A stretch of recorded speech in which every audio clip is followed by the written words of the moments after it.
लाहौर का रुख कर लेते हैं, जहां सर्विसेज अस्पताल की इमरजेंसी में सीवरेज का पानी दाखिल हो गया, जिससे अस्पताल में बदबू फैल गई है। मरीजों, अमले और तीमारदारों को सख्त परेशानी का सामना है। ये मनासिर आप देख रहे हैं सर्विसेज अस्पताल के, जहां इमरजेंसी में सीवरेज का पानी मौजूद है।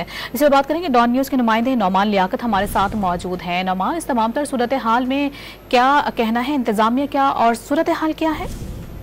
देखिए जी, अरबों रुपए जो है वो लाहौर के सरकारी अस्पताल जो है इनके रिवैम्पिंग पर लगाए गए, लेकिन इसके अच्छे सम्राट जो है वो ना आ सके। और ये फुटेज में देखा जा सकता है कि ये लाहौर का जो सर्विसेज अस्पताल है इसकी इमरजेंसी है, और मेडिकल इमरजेंसी में सीवरेज का पानी दाखिल होने से जो मरीज और अमला है इनको शदीद मुश्किल का सामना तो है ही, लेकिन इसके साथ साथ जो बदबू है वो पूरे इमरजेंसी में फैल चुकी है, जिसकी वजह से यहाँ पर सांस तक लेना दुश्वार हो सका। इस हवाले से जो मेडिकल सुपरिटेंडेंट है सर्विसेज अस्पताल के डॉक्टर मुदब्बिर, इनकी जानिब से ये बताया गया है कि सीवरेज के जो पाइप है वो बंद होने की वजह से इमरजेंसी में पानी दाखिल हुआ है, क्योंकि कंटीन है बाहर, तो वो गंदगी जो है वो पाइप के अंदर फेंक दी जाती है, जिसकी वजह से पाइप ब्लॉक हुए और पानी जो है वो इमरजेंसी में दाखिल हुआ है। ताहम कार्रवाई का आगाज कर दिया गया है और जो जिम्मेदार होंगे इनके खिलाफ सख्त एक्शन भी लिया जाएगा। जी, बहुत शुक्रिया नौमान आपका।